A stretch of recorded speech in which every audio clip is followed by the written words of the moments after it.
कि साधना करते करते 20 साल हमको हो गए, ना तो भगवान मिले और ना भगवान का प्रेम प्राप्त हुआ। क्या कारण है? 20 साल हो गए साधन करते, ना भगवान मिले और ना भगवान का विरह प्राप्त हुआ। भाई जी महाराज ने कहा इसका संपूर्ण कारण तो भगवान ही जानते हैं और आप भी जानते हैं।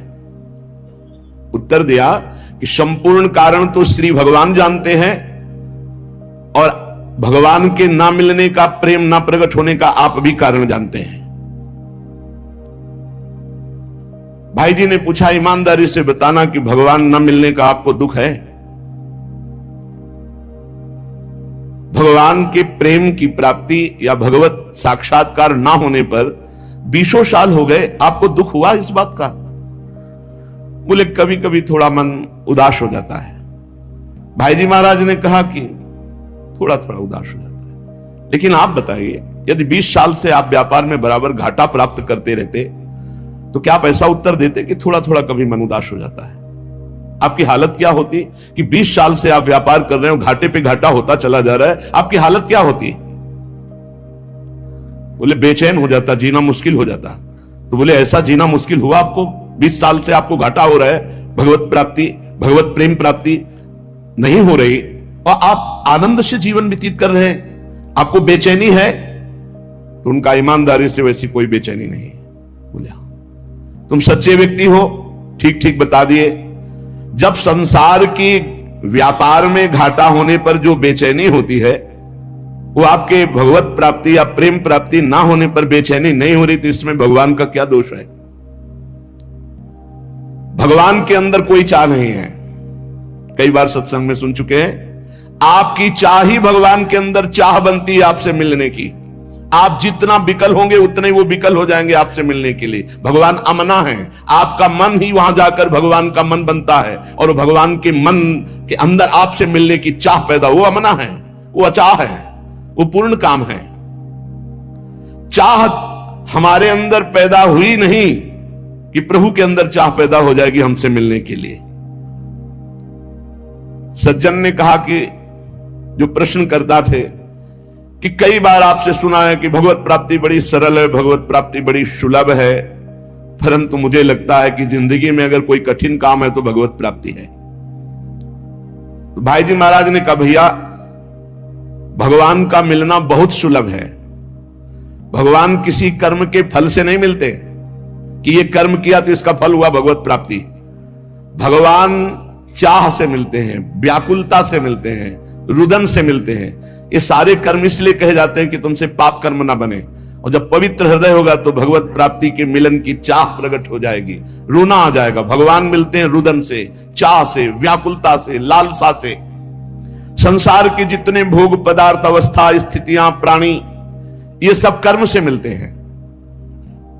जैसा आप कर्म करोगे वैसा पदार्थ मिलेगा, वैसे व्यक्ति का संयोग मिलेगा, वैसे ही सुविधा मिलेगी, वैसे ही असुविधा मिलेगी, वैसे ही आपको तिरस्कार, अपमान, जैसा कर्म करोगे। लेकिन भगवत प्राप्ति कर्म का फल नहीं है। पूज्य भाई जी महाराज कह रहे भगवत प्राप्ति चाह का फल है। वो संत संग से, शास्त्र स्वाध्याय से, नाम जप से, भाई जी उसका भाव लिख रहे, नाम जप से, सत्संग से, शास्त्र स्वाध्याय से हमारे संसार की चाह हटे और भगवान की चाह प्रकट हो जाए। पक्का जिस दिन ऐसी चाह हो जाएगी अब जिया नहीं जा रहा, उसी दिन भगवान अनुभव में आ जाते हैं, नेत्रों के सामने आ जाते हैं। पक्का संसार की प्रत्येक स्थिति, अवस्था, पद प्रतिष्ठा, इसमें कर्म है, इसमें कर्म है। आपका कर्म आपको स्थिति प्रदान करेगा, सांसारिक पद प्रतिष्ठा, लाभ, लौकिक, पारलौकिक। सांसारिक पद प्रतिष्ठा, धन संपत्ति केवल चाह से नहीं पूर्ति होती। धन की चाह, मन की चाह, मान की चाह, अधिकार की चाह, सब कर रहे हैं। मन की चाह ये मिल जाए, वो मिल जाए, मिल रहा है क्या? मिलेगा उन्हीं को जो वैसे सुकृत वाले कर्म किए हैं। रात दिन सब चाह में ही फंसे हुए हैं, परंतु सबकी चाह नहीं पूर्ति होती। संसार की चाह से निराश होकर भगवान की चाह मात्र करने से भगवान की प्राप्ति हो जाती है। कठोर परिश्रम कर लो, धन की चाह पूर्ति करने के लिए कठोर परिश्रम कर लो, पर पूर्व सुकृत नहीं है तो तुम धनवान नहीं बन सकते हो। लेकिन थोड़ा सा प्रयत्न करो भगवान नाम जप करके भगवान की प्राप्ति के लिए, ईमानदारी से बुरे कर्मों का त्याग, अभी आनंद की अनुभूति, अभी विकलता जागृत हो जाए भगवान से। आपने जितनी धन की चाह की, कभी भगवान की ऐसी चाह की? क्या आप ऐसा मानते हैं जितना आप परिवार से प्यार करते हैं उतना ही किसी एक संबंध वाला भगवान से प्यार करते हैं? भगवान से एक संबंध वाला, जैसे माता से, जैसे पिता से, वैसे गाढ़ प्रेम, जैसे धन की चाह, जैसे प्रियजनों का संबंध, इतना भगवान से मानते हैं, तो उनका सत्य तो यह है कि ऐसा नहीं है। तो कैसे मिल जाए भगवान तुम्हें? भगवान के मिलने के लिए चाहे वो चांडाल हो, चाहे स्त्री हो, चाहे पुरुष हो, विद्वान हो, मूर्ख हो, भगवान ये नहीं देखते कि ये कौन है। बहुत सुंदर बात है। और भगवान ये नहीं देखते कि आज के पीछे इसका इतिहास कैसा रहा है, घोर पापी, निकृष्ट स्वभाव वाला या बड़ा पुण्यात्मा, संयमी, ये भगवान नहीं देखते। ये पापी रहा है या पुण्यात्मा, ये स्त्री है या पुरुष उत्तम है या चांडाल, ये विद्वान है या मूर्ख, ये वंदनीय है या निंदनीय, हमारे भगवान ये एक भी बात नहीं देखते। भगवान देखते हैं अपने से अपनापन, कितना आपका संबंध है भगवान से, आप भगवान को कितना प्यार करते हैं, क्या मानते हैं अपना, कितनी चाह है भगवान के प्रति। अगर चाह नहीं, संबंध नहीं, तो फिर कैसे आपको भगवान मिल जाए? कसौटी है, देवर्षि नारद जी ने कहा, तद विस्मरणेन परम व्याकुलतेति। प्रभु का जो थोड़ा भी विस्मरण हो जाए तो परम व्याकुलता पैदा हो जाए। कैसी व्याकुलता? धिक्कार पैदा हो जाए अपने अंदर, कैसे मैं प्रभु को भूल गया।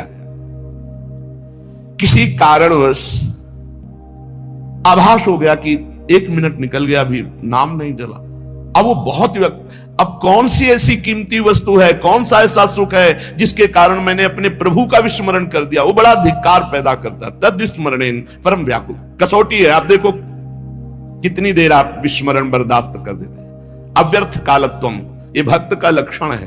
कबहू काल वृथा नहीं जाए, सेवक जी ने लिखा। कितना समय आप बर्बाद करते हैं। जिसने समय की कीमत पहचान ली वही महात्मा बन जाता है।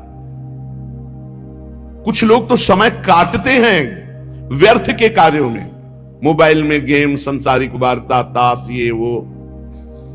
अरे भाई, हमारा समय इतना कीमती, हम उसे ऐसे झूठे कार्यों में नष्ट कर रहे हैं। यदि आप भगवत प्रेम चाहते हैं, भगवान का भजन चाहते हैं, भगवान से मिलना चाहते हैं, तो इसके लिए एक ही बात है, छटपटाहट, व्याकुलता आपके मन में होनी चाहिए।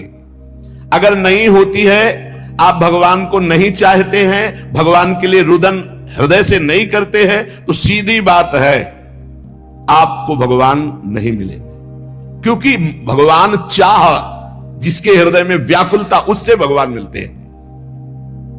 अगर व्याकुलता नहीं तो इसका साफ साफ अर्थ है आप कहीं सुखी हो रहे हैं, कहीं राजी हो रहे हैं, तो भगवान क्यों आवे? भगवान से मिलन की चाह पैदा करना है साधना। भगवान चाह से मिलते हैं। भगवान के मिलने की एक ही मात्र उपाय वृत्ति है, व्याकुलता, रुदन, लालसा इतनी प्रबल, अब जिया ना जाए। कैसी लालसा? जैसे आपको यमुना जी ले जाया जाए और डुबकी लगवा दी जाए और ऊपर से चढ़ाकर ताकत पूर्वक आपको दबा दिया जाए, फिर जो आधा पौन मिनट के बाद आपकी सांस लेने की जो व्याकुलता है कि अगर आप सांस न मिली तो प्राण निकल गए, वही व्याकुलता चाहिए हरि दर्शन के लिए।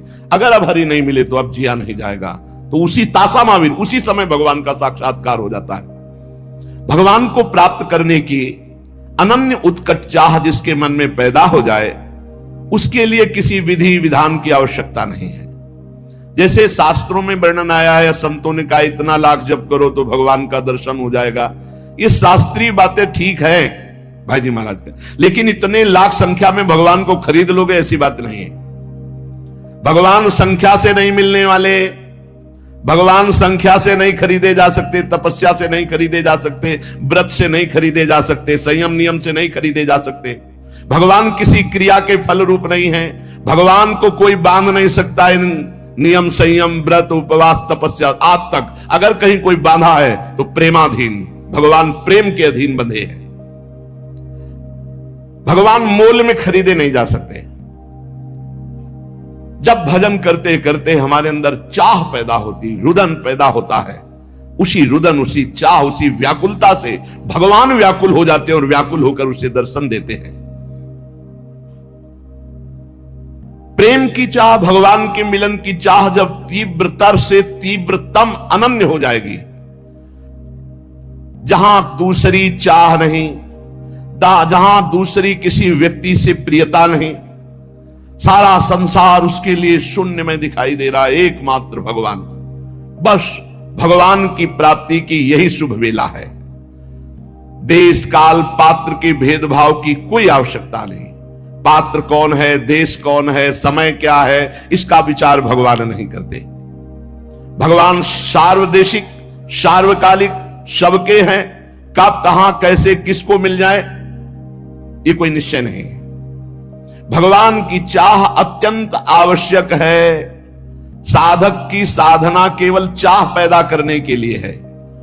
जितने भी जप हैं, स्वाध्याय है, सेवा है, तपस्या है, काम क्रोध आदि लोभ आदि पर विजय प्राप्त करना तप है, इन सब का फल है अपने इष्ट देव के लिए एकांत में रुदन प्रारंभ हो जाना। एकांत में बैठ के रो रहा है, अपने कपोल को हाथ की हथेली पर रखे हुए बैठे शोक मग्न है। हे प्रभु कब मिलोगे, हे, ये कितनी दुर्लभ बात है। यही निष्काम भक्ति से प्राप्त होता है। भगवान को प्राप्त करना है तो गोस्वामी जी के दोहा जो लिखे, बहुत जोर की भाई जिसकी बड़ाई कर रहे हैं। जाहि न चाही कबहु कछु, तुम सन सहज सनेहु, बसहु निरंतरता सुर सोराउर निज गेहूं। भगवान का अपना घर कौन सा घर है? थोड़े दिनों के लिए आकर चले जाने वाला घर नहीं होता। घर कौन जिसमें स्थायी बसा जाता है। भगवान मेहमान बनकर नहीं आते भक्त के हृदय में। सो राउर निज गेहूं, वो अपने घर की तरह। किसके? बोले जाही न चाही कबहु कछु, बहुत उच्च कोटि की कसौटी है। निरंतर आपके हृदय में भगवत दर्शन होंगे। अपना घर जाही न चाही कबहु कछु, शर्त है तुम सन सहज सने। ये बड़ी उच्च कोटि की बात है। ये आधा दोहा बहुत उच्च कोटि की अवस्था है। जाही न चाही कबहु कछु और तुम सन सहज सने, बस इतनी बात पूरी साधनाओं की है।